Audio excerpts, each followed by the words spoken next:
Аят Машвой. Маршал Дейли, Нахуль Масар, Нахуль Дейли, Маршал. Сегодня 22 марта 2026 года, 19 часов 8 минут по Брюсселю, 21 час 8 минут по городу Джахару. У нас сегодня 209-й стрим на платформе открытого диалога информационно-аналитического центра Президиума правительства Чеченской Республики Ичкерия. Стрим я назвал «Иран в огне. Россия усиливает мясные штурмы на фронте». Об этом и многом другом мы поговорим. Но перед этим напоминаю всем тем, кто находится в оккупированной Ичкерии либо фашистской России, пожалуйста, заботьтесь о вашей безопасности, будьте аккуратны и осторожны. Стрим у нас на YouTube-канале. Телеграм-чале в Телеграме, как мы знаем, сильные перебои на России, поэтому стрим на YouTube-канале идет реалити и в TikTok идет. И передаю слово Аяду Идигову. Ассаламу алейкум, Хамид Махкой. Так как марш области здесь положение халдина язни ляхвей сайт техничный яза марш обл дол хек эмели яздол махках мел швей бусуд нах وأرح بوتشارنا مصير دال ده هاي بيركتول تسقات سيجاها مارشلاتسا داستا واي برات ومحكا إيه وإتو باش وخد دال مقلح ويتسوت إقاهيك تشعينا وجد دانيس لردو نيسا قاهيك تشا وعادتسا ويدينسا وليلة تشمتع وي تيتس دول ستسمسا ويليل تشعينا وي دال مقلح إتو خربو يقولوا ويتشوعا ويقارعا مصنع ليلو يشر وسني قومي ويتولن بوخي تربات تسقى دالا مارش مسير قبل دول دعبلشر مسير دال جيش دول ودخنا دعبل دخنا خا بس مو أخ دهن تدينش عيد لو بس أكوبانتش سارش وهلك دين دو ويغلق ودوش دون لكن زيون ويتيمت يحتسوتح دادولر دقوش مو أصلا سوت إها وشنتيما أبيلغل يحكي دادول ديوير مو وشنتيم Иран. Марнаш, Дина Варсу, Масера Обал, тогда Марнаш Обал Дуэль, тоже присоединяюсь к сказанному Аятом Идиговым, поздравляю всех с окончанием священного месяца Рамадан и с праздником наступившим. Вот ситуация в Иране, как мы знаем, очень накаленная, очень жестко получают они удары от Соединенных Штатов и Израиля. И одновременно с этим Россия усилила мясные штурмы, и мы видим по сообщениям от Генерального штаба Вооруженных сил Украины о том, что 1700, 1600, 1500, в среднем где-то 1000, сейчас уже на 1,5 раза больше погибают, почти в 2 раза погибают или получают увечья. С чем это связано, Аят? Связано ли это с войной в Иране? И как вы считаете, что предпринимает фашистская Россия? То я думаю, это связано с тем, что война продолжается, несмотря на то, что на Иране, против Ирана Америка развязала, скажем, военные действия и против соседних государств своих, которые они считают предателями, значит, сторонники Израиля. Я имею в виду, это небольшие государства, которые там есть, Кувейт, Катар и другие. И, естественно, значит, Ирак и Саудовская Аравия. Они их вообще считают сторонниками Америки, потому что они там имеют какие-то договора, нефтяные, другие договора. Те строят огромные там здания, развиваются, в общем, массово, значит, на всем мире люди туда едут, они становятся как бы центром, бизнес-центрами со всего мира как бы туда перемещается. Теперь этот бизнес-центр Иран тоже бомбит из-за того, что Америка напала на Иран как на страну, которая хотела создать свои атомные бомбы, и потому что она противоречит, здесь вот есть противоречие, мы знаем, с Израилем. Здесь идет вот это уже многие годы, более 70 лет идет эта война. Собственно говоря, это противоречие. Здесь всегда никогда не было приостановлено, как бы установлен мир между этими сторонами, Америкой и, скажем, этими странами. И поэтому с Ираном не было никакого договора. Война всегда могла возникнуть в любой момент по необходимости. Сейчас, когда экономические вот эти ситуации вот так вот складываются, война развязанная Кремлем очередная против Украины, то здесь, конечно, возникает такая ситуация, что Трамп, новый президент Америки, он ищет другие вот способы как-то повлиять. С одной стороны, может сказать, повлиять как бы на Россию, как будто он планировал. Но с другой стороны, мы видим, если он там планирует как-то друзей России здесь побить и ослабить Россию, с другой стороны, Трамп снимает санкции, которые были против России, и России сейчас потекут или текут уже нефтедоллары, миллионы, миллиарды. То есть получается, что, собственно, это было связано не потому, что он хотел против России что-то сделать, а потому что у него были там свои интересы. Здесь интересы были связаны с помощью для Израиля, который все время вот находится в опасном положении. Иран хочет уничтожить Израиль, потому что он считает, он не может быть. Но здесь такая путаница очень такая, которую не хотят решать. Это большие страны, которые есть, скажем, Америка, ну, скажем, Китай, Россия, если можно так сказать, ну, европейские страны. Они все с этим делом должны были единое мнение иметь и разобраться с этим. Но не получается, потому что здесь разные интересы у Ближнего Востока, у Ирана, у Китая, и в том числе у России. И здесь вот это все происходит, и сейчас почему и как они могут с этой, несмотря на это, Россия сейчас, у них нефтедоллары потекли, и они сейчас открыто увеличат удары и по Украине, там и ракеты запускают они, там они запускают и дроны, и снова каждый день убивают людей, убивают и убивают. Война продолжается, независимо от того, что Америка бьется против Ирана. Но уже 16 дней или около 20 дней как бы идет война против Ирана. Трамп объявил, что он это все теперь победил и все такое, и хотел захватить вот эти такие ключевые места, откуда, ну, скажем, этот остров Хатка или еще какие-то другие места, откуда все это, значит, распределяется из Ирана, скажем, где-то объявляли, что там где-то в Китай получает около 90% нефти оттуда. Ну, оказывается, меньше 2 раза. Но все равно, несмотря на это, и другие вот эти оттуда, вот эти страны, которые являются нефтеносными, газоносными, которые за счет этого, значит, разбогатели. Ну, разбогатели только те власти держащие, скажем, персоны в этих странах. Это диктаторские режимы. И действительно, эти диктаторские режимы просто как бы кусок, значит, кости бросает народу своим. Это диктаторские режимы в этих странах арабских. И там никаких там вот таких вот святых руководителей нет, как мы видим, все. Они не считаются с этими народами, хотя вот говорят там мусульмане, мусульмане. В целом-то сама религия мусульманская ни в чем не виновна, хотя ее пытаются обвинить, и многие критики пытаются сказать вот так и так и так.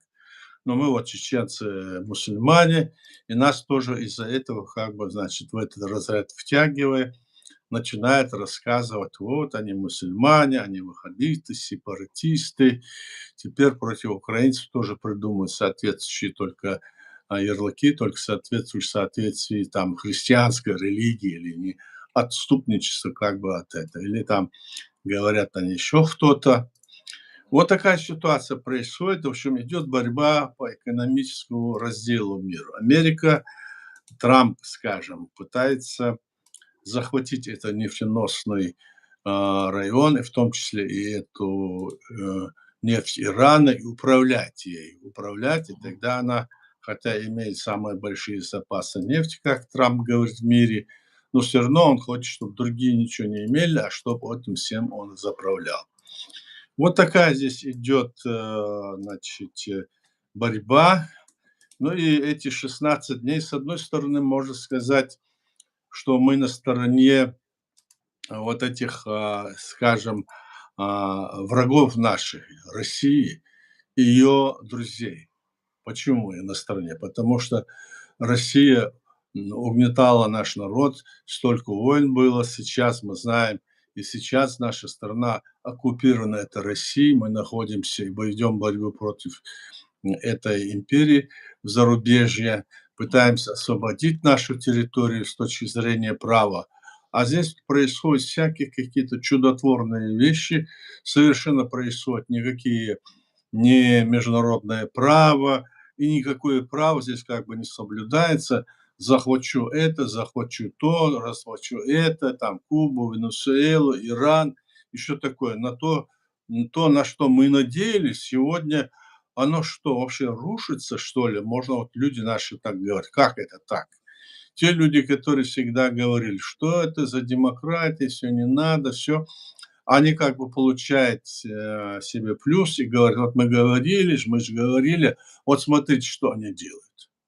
Но на самом деле мы видим, что это так, и в то же время, как бы то ни было, как бы это они не творили, вот эти незаконные действия со стороны Америки, естественно, и со стороны, скажем, России и Китая, который вот начинает совсем это играть, а для других народов, которые есть в мире-то около, ну, как говорят, около 5-6 тысяч народов, но около 200 государств. Те народы, которые хотят свое государство иметь и построить его в рамках международного права, их права тоже сейчас угнетаются.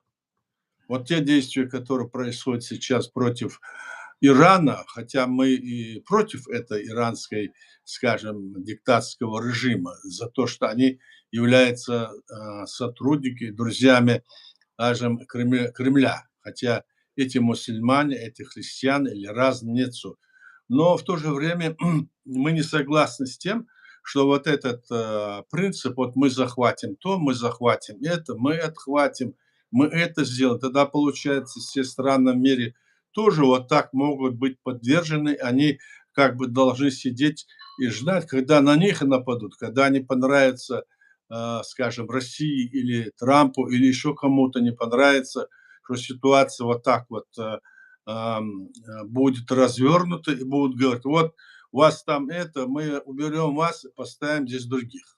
Как это получается? Есть какие-нибудь правила в мире? То есть необходимость того, что нужно, чтобы в мире были какие-то правила, правила, которые должны соблюдаться всеми. И за этим должны следить, независимо от того, с какой позиции ты сегодня, значит, находишься. Вот американцы должны были, по идее, как бы помогать Европе, помогать Украине, помогать Чеченской республике Ичкерия, которая с точки зрения международного права создала свое государство. Нет, они ее, значит, игнорируют, они, значит, не пытаются это помогать. И что делать остальным народам, что делать всем странам другого, скажем, уровня значит, богатства или экономики, или развития там всяких других средств военных, скажем, вооружения или промышленности. Как быть в этой ситуации? Ни с чем не считаясь, за счет нефти и газа, вот у них есть нефть, газ, золото, они могут все купить и все вперед, все к черту и пошло и поехало. Как может быть так? Вот этот вопрос очень важен. И, конечно, вот сейчас то, что ты мне задал вопрос, в котором говорится то-то, то-то, то-то, почему это там больше, потому что эти, значит, как будто бы напали на них, как будто бы в пользу для тех, кто следит, это как бы, значит, против России должно быть, ну, чисто против Украины. То есть она бьется, а Украина нас признала, Украина стоит на демократических позициях, и в то же время мы видим, что в этой стране идет война, у них есть очень большие трудности, а здесь вот такая вот идет бойня с одной стороны, и в то же время как бы, значит, ущерб, который, мол, наносим мы тебе снимаем санкции. Как это так получается? Вот этот вопрос стоит, и, естественно, я полагаю, что то, что усиливает вот эти удары по жилым зданиям, усиливает удары по, значит, и другим объектам, где гибнут украинцы, здесь вот связано с тем, что у России появляются сейчас снова деньги. И потому что сняли вот так временно, ничего не бывает более постоянно, чем временно, как говорится, так? Когда это временно, когда это будет отменено, неизвестно. Так что ситуация вот такая. И теперь как тот вариант, что там заявляли, что вот Трамп заявил, я там уже никакие не хочу иметь отношения с Ираном, мы уже победили, значит, теперь только вопрос с этим Армудским проливом, что надо его захватить, этот остров Харк, где там нефтеносные порталы находятся по, ну, наливные станции, которые нефть вот распределяется. И здесь вот идет вокруг этого идет борьба, и вот мы сейчас возьмем, а европейские страны, там, и в том числе и Канада, и другие, они против, они не захотели содействовать им. Но когда все же пришлось, видимо, в какой-то степени втянуть, потому что Иран там ударил по английской, по французской, американской, так базам ударил, и уже тогда здесь вот начинается вот такой процесс. Тогда вот Америка просит пролет своих воздушных судов, Франция разрешила, и Англия разрешила, хотя она против, потому что те бьют. То есть здесь какая-то эскалация, где вот может здесь возникнуть вот такая вот крупнейшая схватка, война. А кому это выгодно? Кому это? Надо подумать, кому это выгодно. В эту схватку не включается Китай. Сюда не включается, скажем, а Россия там за спиной все больше там подкидывают огня, дровишки для того, чтобы все это вот там вот, этот очаг перешел туда, и с другой стороны они будут захватывать Украину и дальше идти. Как это выгодно? Мы заговорим этот вопрос с точки зрения интересов чеченского народа и нашего государства, и, естественно, наших друзей, которые вокруг нас вот находятся, Грузия, ну, Кавказский регион и другие вот среднеазиатские, ну, и, собственно говоря, из всех. Мы считаем, что вот этот вопрос здесь очень важен для нас, это очень важно, и думается, что те вот эти вот ура, патриотизм, и мы сейчас всех заглушим, и все это не проходит. Сегодня получается, что у Америки это не как говорится, не проходит, до сих пор ничего не сделали. Не, они, конечно, там что-то делают, там бомбили, убивали, этот остров Харк они разбомбили, но как бы не до конца. Потом они видят, что Иран выставил там эти тральщики, это значит тралы, которые в океане или в море там минируют, если корабли идут, они могут взорваться. Просят теперь помощи у Европы и других. Эти отказываются им делать. То есть вот идет потихоньку, я опасаюсь того, что в конечном итоге Америка сможет затащить туда и всю Европу, и европейские страны, и они могут столкнуться, и там вот весь этот очаг войны может взрыв быть. А наблюдателем остается кто? Китай. А Китаю это невыгодно. Почему еще, как говорят? Потому что через этот, скажем, регион рядом там, через этот должен идти как бы их великий шелковый путь. Китай хочет не войной, а экономическим развитием, получая прибыль со всего мира, в общем, подняться на верхний уровень. Конечно, итог может получиться так, что Америка застрянет в этой войне, и Китай получит здесь преференции и может в конечном итоге стать первой экономической державой в мире. И, может быть, даже этот офис ООН, который находится, скажем, в Америке, может тоже перейти на территорию Китая, тем более, что их лидер Си Цзиньпинь предлагал: давайте к нам и все такое. Америке никакой доверия нет.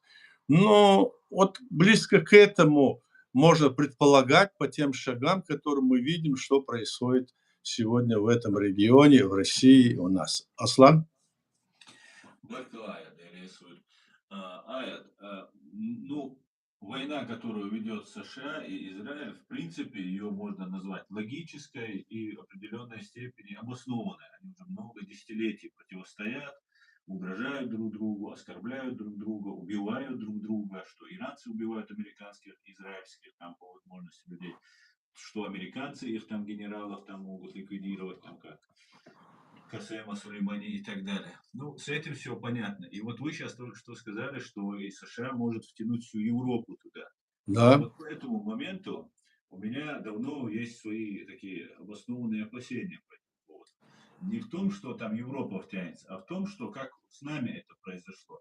Например, идет война, национально-освободительная война против оккупанта, но потом происходят какие-то странные события, которые уводят фокус от этой цели и переводят немножко всего лишь вправо, влево, и становится это какой-нибудь террористической борьбой.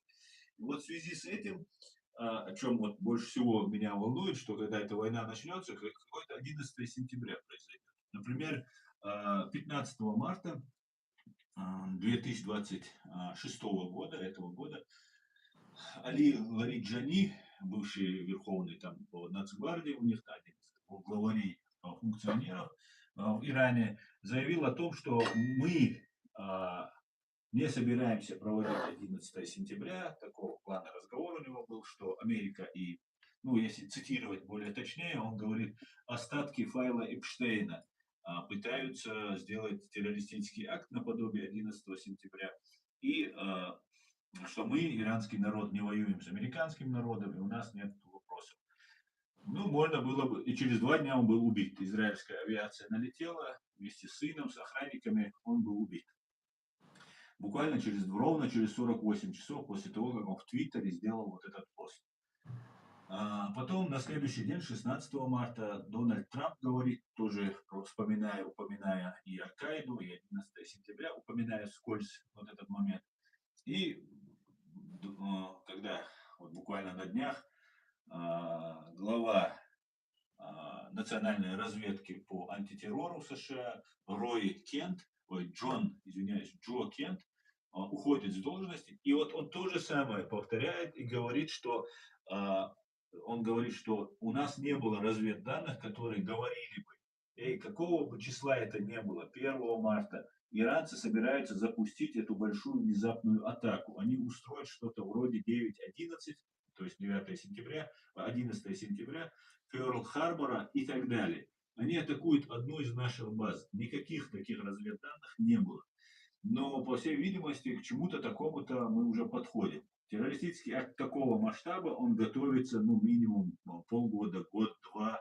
Поэтому за эти 2 недели, 3 недели, пока Иран атакует, он не успел подготовить. Значит, какие-то силы готовят, а Иран, как говорит бывший глава национальной разведки, говорит, что он не имел никакой, что они, и он, другие не имели никакой такой информации. Что вы по этому поводу думаете, Ая? Возможно ли вот этот террористический акт, как наподобие такого 11 сентября, который нам всем фактически в прямом эфире нам показывает? да, я понял твой вопрос. Но ты на него сам почти ответил, но я тоже тебе скажу, Да, что пожалуйста. действительно на самом деле вряд ли это возможно, потому что по всем данным, разведданным, которые были, помнишь, и против Саддама Хусейна там обвинения были, потом они оказались ложными. И сейчас идут разного рода, значит, противоречия. Даже глава антитеррористического центра Соединенных Штатов Америки, это высокая должность, он даже заявил, что он уходит в отставку, потому что никакой опасности нападения или удара ни по Израилю нигде не было, что они не были готовы, что у них не было готовности, значит, ударить. Самой готовности не было создать этой атомной бомбы, это все разговоры. И здесь вот идет сейчас даже атака на самого Трампа внутри страны. И если бы даже они создали эти, скажем, атомные бомбы, допустим, Иран, да, мне кажется, вряд ли бы они ударили бы этой бомбой, потому что они же понимают, что по скоплению такой территории, как у них, если им в ответ ударит, они потеряют чуть ли не половину своего населения, а то и больше, все разрушит всю страну. Для них эта атомная бомба нужна была, как и для других стран, которые, имея атомную бомбу, хотели иметь гарантии безопасности. Я так полагаю, так, в основном. И так как у Израиля, как говорят, тоже есть, и очевидно, что у них есть, так, атомная бомба, или есть у них, я не знаю, но говорят так, они пишут там разное. Но в любом случае здесь вот вопрос не решается таким образом. И в любом случае мы видим, что бы они там ни говорили, внутри Америки или Израиль, их споры, они дальше берутся, эти споры берутся они с каких пор? Еще со времен Авраама, еще со времен, еще до христианства, еще когда это 3-5 тысяч лет назад берут оттуда, это наше, эти споры идут. А мы же живем в современном мире сегодня, современный мир, и давайте регулировать все дела. Для нас важно, чтобы они регулировались с точки зрения современного международного права. Хотя мы считаем тоже, что это современное международное право не ахти такое, чтобы оно все решало. Но если это есть какие-то правила, по ним надо действовать. Так, так с этой точки зрения мне кажется, что, вот эти разговоры о том, что они готовят ракеты, чтобы ударить сейчас прямо по Америке, потом по всей Европе, Иран там все это делает. Можно подумать, Иран, если создаст там, сказать, 4 или 10 или 20 ракет, это как бы решает их судьбу. Нет, наоборот, они это мне так кажется, да, что с таким количеством ракет они ничего не могли бы сделать. И в то же время мы видим сейчас, что в этом вопросе им помогает действительно Кремль. А Кремль — это очень коварный враг человеконенавистской, системы власти, который столько вот, натворил бед. Вот за эти, скажем, со времен, начала Второй мировой войны. Сколько? 60 миллионов человек они убили на территории сами, готовы, потеряли. И притом большее количество из них они убили сами, бросали как пушечное мясо. И сегодня точно так они действуют. Поэтому этот, если, скажем, античеловеческий режим помогает Ирану, и эта власть, которая здесь говорят, что она религиозная, в этом плане тоже вот с ними сдружилась, здесь что-то такое ненормальное происходит. И мы можем говорить только одно, что эти власти, которые находятся во главе, допустим, религиозных, значит, стран, потому что они не религиозные страны, там они религиозны только в смысле того, что там население религиозно, там исламское и другое. А во главе этих стран сидят фактически такие же одинаковые лидеры, в то же время, ну, кто-то, у кого-то больше авторитета, у кого меньше, и в это все происходит. Что делать? Там сидит коварный, как говорится, змей, который сзади Китай, который вот пытается вот так вот развиться, встать на ноги и стать над всем миром управлять. Мы же это видим, поэтому здесь вот мы можем говорить сейчас о своей позиции, но мы не можем как бы влиять на это. Если мы своей позиции раскрываем, скажем, глаза тем, кто в этом вопросе не разбирается, или мы помогаем им, то это хорошо. В этом плане мы можем говорить это. То есть сегодня должны быть какие-то правила, а это правило, это международное право, которое было принято. Так давайте соблюдать это международное право. Давайте, если, допустим, любая, значит, нация или народ создали свое государство, почему вы противитесь созданию этого государства при развале, допустим, империи? Они придумывают разные там запятые, какие-то там нюансы и начинают говорить, это не должно было быть, это было там, потом выясняется, что все, что они говорят, не имеет какой-то основы.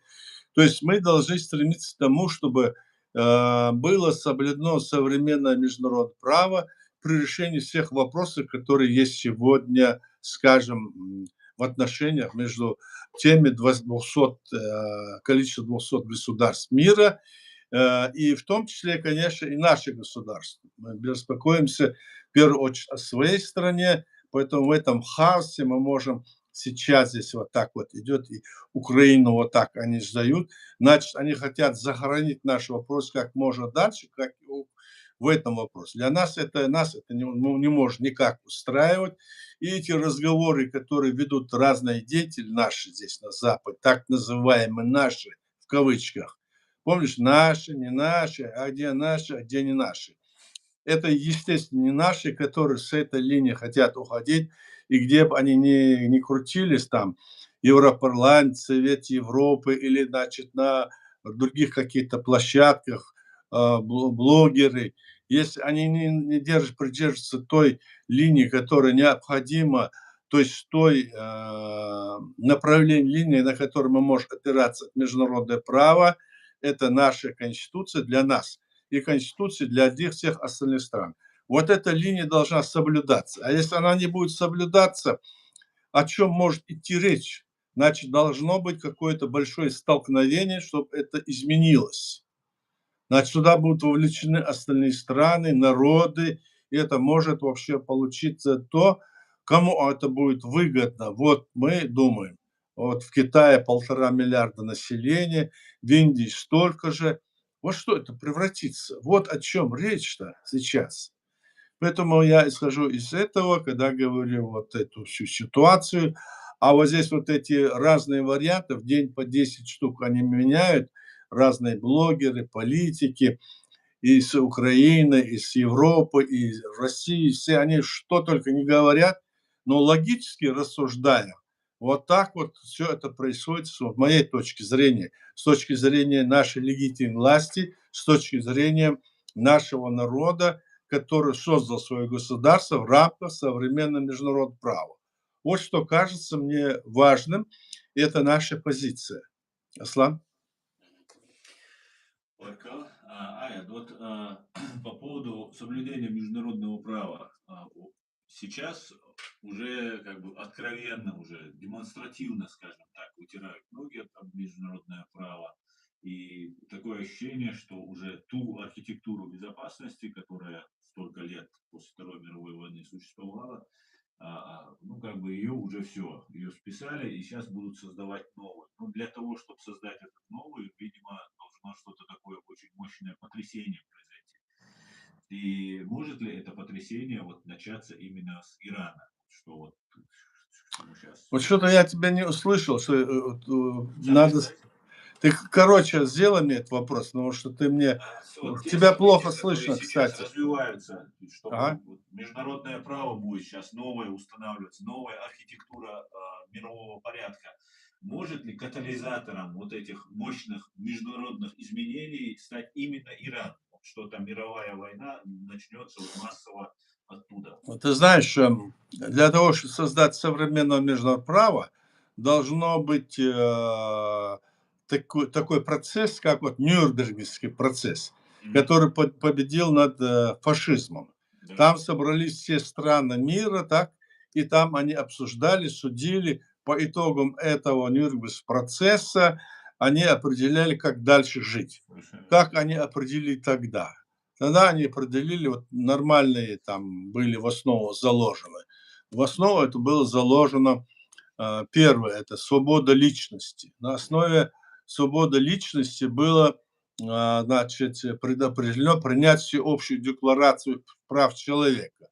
А свобода личности, я это повторюсь, потому что люди, некоторые, может, и не слышали, это значит получение информации свободно, передача информации и не сокрытие этой информации в любой стране от народа, кроме той, которая является военно-секретно обозначенной. Так? Это значит свобода от политического преследования, то вас не могут преследовать по политическим целям. Это значит свобода социальная. То есть вам по социально должны обеспечивать вас жильем, раз ты человек и живешь в этой стране, гражданин. И если, чтобы ты нормально жил в какой-то степени, минимум социальной помощи. Ну, вот такие моменты, на этой основе было построено и принято современное международное право. А куда все это дело сейчас? Вот мы спрашиваем, кто это все нарушает? Это нарушает вот эти диктаторские режимы, которые противятся этому. Где свобода личности? Где можно свободно избрать власть? Вот в Советском Союзе, в России или там в других вот сейчас некоторых странах, которые находятся даже на постсоветском пространстве. Посмотрите на них. Кто они по 20, по 30 лет сидят во власти, не уходят. То есть вот это как-то они, значит, это дело как бы загнали в угол и действуют, сидят. А если сейчас, вот, допустим, на основе вот этой войны, которая сейчас происходит, кто соберется и кто примет это? Или этот Совет мира, который сейчас готовит Трамп, который вот он собрал по миллиарду, давайте, я, мол, сделаю. Какой это Совет мира? Что он вместо значит, международного права будет, что ли, действовать? Это что, взамен его? И какие там положения он будет принимать? Он сейчас 5 лет, 4 года отбудет, потом уйдет, потом другой президент придет, так? А международное право есть. Что может быть измениться? То есть это должно быть как-то вот решаться несколько иначе, но, по крайней мере, мне кажется, что все наши страны, которые есть в мире, и те народы, которые есть, они должны строго придерживаться той линии, которая обозначена в международном праве, и тех законодательств, которые приняты в соответствии с этим международным правом и этим принципом. Если это все не принято так, то это не должно считаться нормальным, так как вот мы и свое считаем, мы приняли нормально, все сделали, а здесь вот они, чем они нам вот платят. Мы создали свое государство, они, значит, на нас говорят, давайте, деньги давали, миллиарды, миллиарды, решить этот вопрос, мол, это малой крови. Били по нас, били день и ночь. Мы говорили об этом, знаем. Столько людей перебили, убили. И вот такая ситуация. То есть я хочу сказать, что пока не видно ничего такого, чтобы это современное международное право, что-то лучшее сейчас могло бы быть придумано в этой ситуации. И эти вот диктаторские шаги, которые предпринимают с обеих сторон, но я имею в виду эти большие страны, у них за что идет спор? Они на одной плоскости бьются, на одной плоскости, по одной моральной основе они бьются. Что это такое? Вот такая ситуация, мне кажется, Аслан. Пока что не видно ничего. Вот что, может быть, со временем это как-то изменится, или это должно быть вернуться назад, остановить эти войны и сказать, что будет вот так, и, значит, здесь какой-то вот должно быть, наверное, все же находится все в руках этих народов, допустим, в самой России. Ну что там может народ решить? Ничего. Почему? Потому что народ ничего не производит, я образно говорю, а Мгм. все, газ, нефть, скажем, золото, другое, все в руках у власти, так? И они за счет этого покупают там разные продукты из-за рубежа, кормят этот народ. Если они что, они тут же 3,5 миллиона держат полицейских, которые больше их армии. И над этим народ это загибает как хотят. В самой России, я имею в виду. Так что теперь? Вот эта вся ситуация, мы должны знать, с чем мы имеем дело. Вот о чем я говорю. Вот пока что вот так, Аслан, мне кажется. Это вот события, которые сейчас разворачиваются в Иране, в принципе, об этом сами русские говорили, что это им может грозить, что американцы могут запустить одновременно там 1500 томагавок. ну, короче говоря, там, уничтожить там и так далее, как это было с Югославией, например. И сейчас тот же сценарий они сейчас пока применяют, но на Иране. Но Иран, который полностью теократический, религиозный, и убийство верховного аятоллы, в принципе, ничего не поменяло. Решимость людей, система, все осталось, как есть, даже, может быть, решимость, она у некоторых стала больше. Потому что это было так представлено, к большому сожалению, это удар, в первую очередь, по репутации самих США был тем-то нанесен, что США фактически вступили в войну, и вот с этим убийством детей, и вместе Рамадан, и вот это все, ну, как-то не очень, неправильно, как будто не подумано сделано, или специально сделано, чтобы Америка была не очень сильной.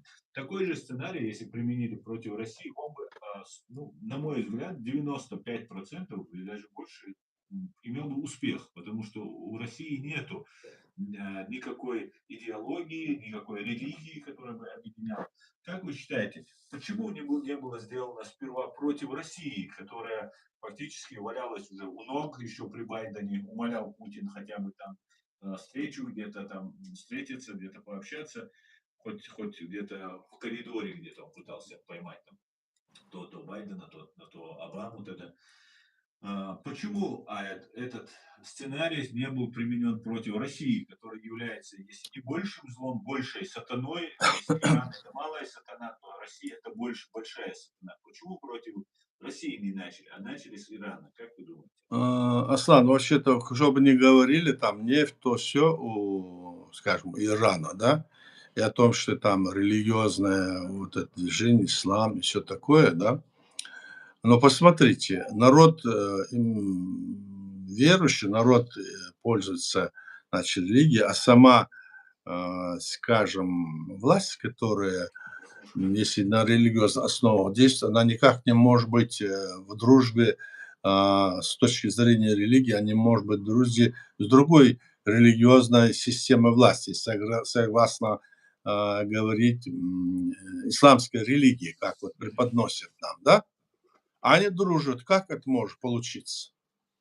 Как это понять? Вот эти вот страны, Кувейт, Ирак, Саудовская Аравия, да любую страну, ну, когда мы там к ним там обращались, говорили, они вообще спиной отворачивались, наоборот, ехали в Москву с ними, с Путиным, с ними Да. обнимались, говорили, и говорите это, а тот говорил, давайте закончим это малой кровью, вот вам миллиард туда-сюда.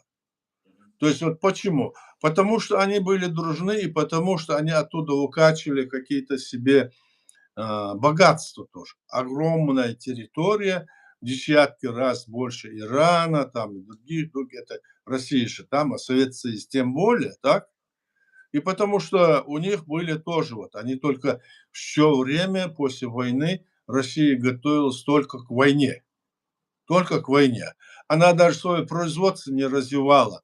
Она не смогла в 80-90-е годы, не смогла даже, когда цены на нефть это упало, она не смогла даже прокормить свое население, дать ей хлеб, дать ей, значит, одеть на обувь какую-то дать или еще что-нибудь. Километровую очередь стояли.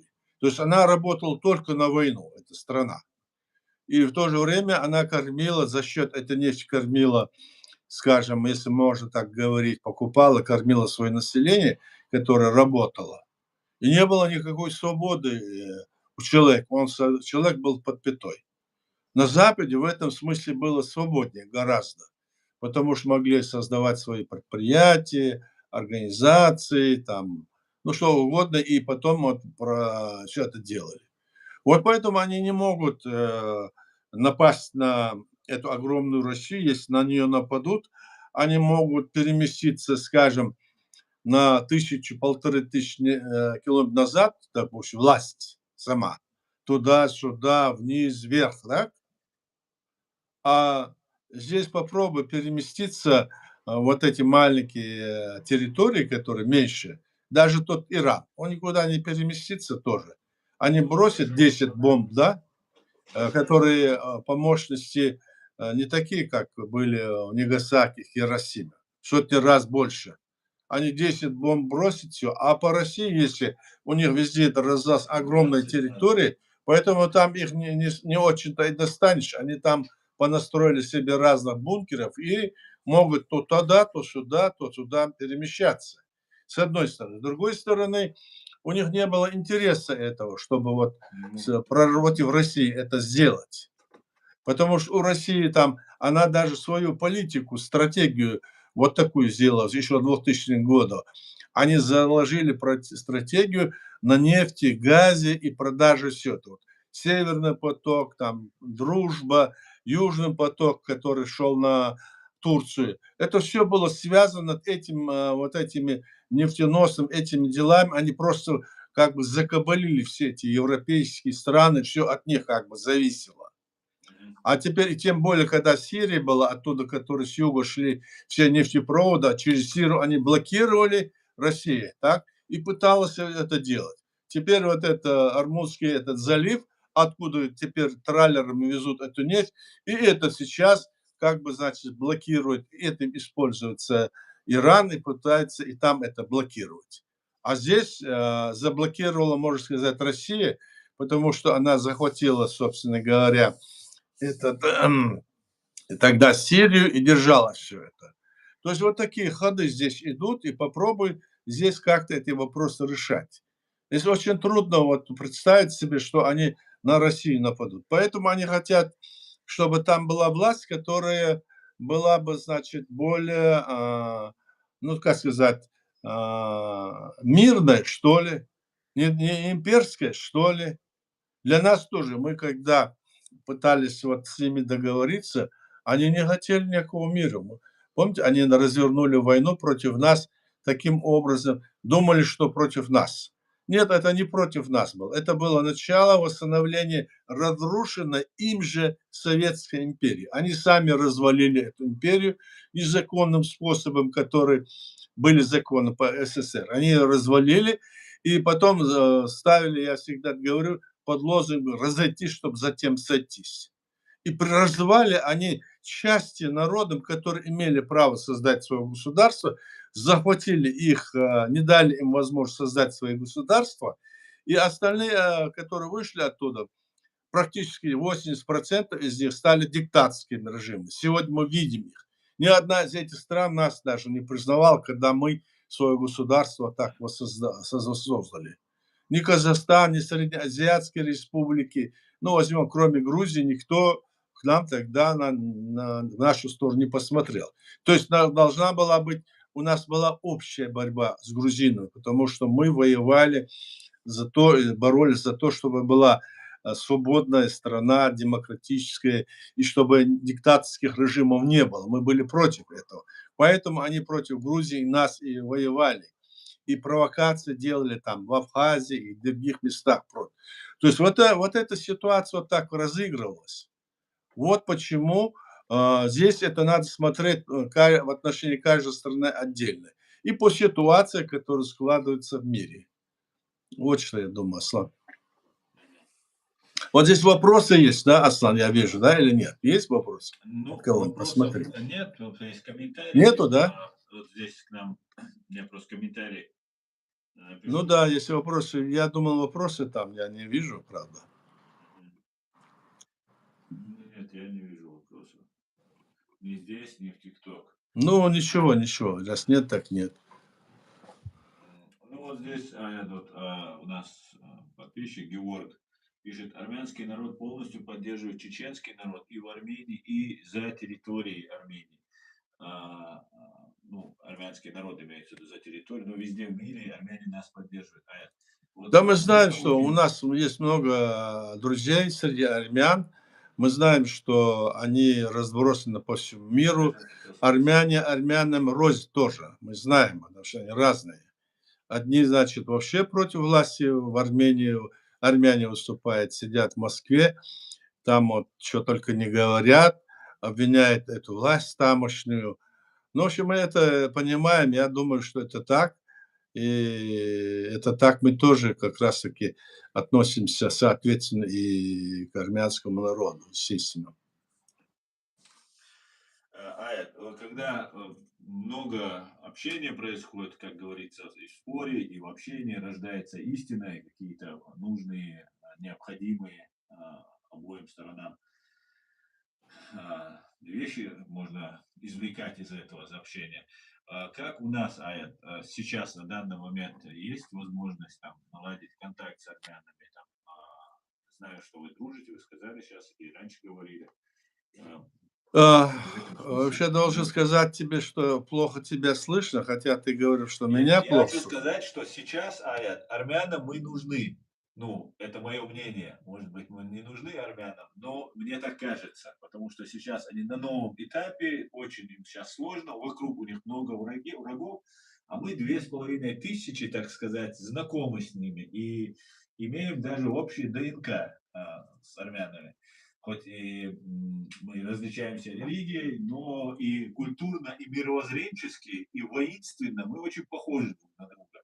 Вот в этом смысле, Аят, пока им нужна, и, может, не все это понимают, но потом поймут, что нужна и наша поддержка именно свободных чеченцев, не пророссийских, не россиян, а свободных чеченцев. Как вы считаете, Аят, мы сможем с ними наладить какой-то диалог, общение и так далее? И не помешают ли А, враги? Враги нам Да-да, создать этот диалог. я Да, понял. спасибо. Но с нашей стороны, конечно, когда мы находимся вот в такой ситуации, да, Мгм. с всех стороны, которых я знаю, армян, есть люди, которые были во власти, которые сейчас активно политические деятели. Они поддерживают нашу позицию, но это не в их руках сейчас. И в Армении очень сложные процессы происходят. Ты же видишь, как Да. сложно. С одной стороны, вот это Иран, с другой стороны Америка, с третьей стороны Китай, Россия. Здесь вот они попали в такую западню тоже, вот так вот, да. Ну и поэтому думаю, что в целом придет и то время, когда и мы с ними установим хорошие отношения, когда вот 92-е, 3 годы из власти Армении к нам приезжали, мы общались с ними. Мгм. Да и вообще у нас в республике много армян жили, понимаешь, мы общались с ними, это все было. Поэтому сейчас какие-то действующие власти что-то установить, пока что у нас нет таких. У нас есть знакомые, которые в оппозиции к действующей власти. Вот я хочу сказать вот это, понимаешь? А с действующей власти, она сама такая хрупкая сегодня. Они, сам понимаешь, что они были во власти, потом их хотели всех смести, потом народ их поддержал. Теперь они, значит, подружились на основе того, что вот Трамп их пригласил, и давайте вот единую там устроим мирную, значит, территорию. То Мгм. есть они сейчас на процессе сближения и мирного существования там. А в целом и Армения, и Азербайджан, я думаю, в будущем это потенциально наши друзья, с которыми мы можем потом мирно сосуществовать в будущем обязательно. Ну, дай Мне бог. так кажется, Аслан.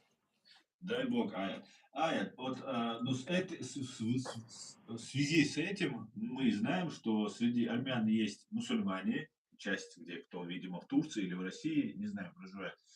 И вот вопрос религии у нас может возникнуть. Дело в том, что, как известно, Армения – это первое христианское государство, которое стало христианским. И одновременно с этим армяне очень рьяно защищают и охраняют свою религию. Но среди нас тоже есть такие же деятели, которые могут вот, провоцировать. Например, одни будут армяне, мусульмане будут добиваться к нам друзья, например, а, ну, не хочу сейчас все подробно говорить, но мы, например, хотели бы, не разделяя людей по религии, вместе со всеми жить. Тем более Армения, большинство это христиане. И для нас нет разницы в этом, какую религию они исповедуют. В этом смысле, Аят, вы готовы к этим событиям? И как вы рассматриваете, возможно ли Но такой сценарий? я Провокации? рассматриваю так, это мы уже говорим, что вера это человек, это его мировоззрение. Личное. Да, лично. И человек по религии, в перед Всевышним ответственен сам за свои поступки. В исламской религии, насколько известно, нет вот этих муфтиятов, вот этих всех, этого нету, как в христианстве, там церковь, единая церковь, этого нету. А здесь придумали разные муфтияты, которые не присущи. Ты вот верующий, поэтому ничто не может быть религиозно, кроме самого человека. Ни государство, ни другое. А здесь мы видим, что власти во всех этих, так скажем, называемых на Западе исламских государств, во власти сидят вот эти все тоже самые диктаторы. И когда они сталкиваются, вот эти интересы этих диктаторов разных стран, то они все это переводят на религиозную почву и начинают друг друга, значит, обвинять, что это исламские террористы, бандиты, эти, мол, такие бандиты, эти такие, такие. Это не имеет, мне кажется, да, на основе этой пропаганды, которую проводит эта власть в той или иной стране, будь то мусульманская или христианская, то здесь можно переводить стрелки вот на этой основе, все это получается. Мне кажется, что здесь вопрос веры сюда не должен втягиваться. То есть они хотят перевести этот вопрос в борьбу цивилизаций. Ну, допустим, здесь вот такая цивилизация, здесь такая, и вот как будто бы все цивилизации начали войну. Какие интересы им воевать, что они хотят там? Допустим, исламский мир, когда-то это было там 1000 с лишним лет, когда они захватывали все вот эти страны, шли до, скажем, Средней Азии, даже до Китая, все там вот устанавливали вот это, тогда, когда арабы шли, они там устанавливали, насильно насаждали эту религию, так? То теперь разве вот эта вот вся цивилизация, теперь она может объединиться и пойти против другой, что ли? Нет, этого нету. С моей точки зрения, этого нету. Это просто ширма, за которой прячутся эти власти. Эти вот все государственные правители, которые, ну, допустим, там вот сидит какой-нибудь там этот шизофреник, начинает: "О, это все мусульмане, мусульмане", и начинает вот эта риторика, которая в исламе, там произносить и говорить, что вот, вот они кричат вот это, они кричат. А когда они говорят, они кричат это как бы, значит, проецируется на все исламское население мира. И тогда у них возникает обратная вот эта реакция тоже. И вот эти вот вещи, вот этих людей нельзя ни во власть никуда пускать, потому что они стравливают народы. Потому что все интересы, которые есть у них... а?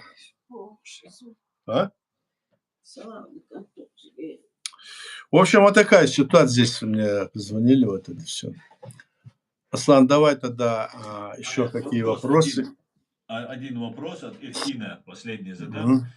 Трамп начнет военную, наземную военную операцию против Ирана?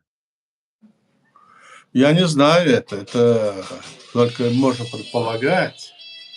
А так, я не знаю, может он начать или нет, я это не знаю.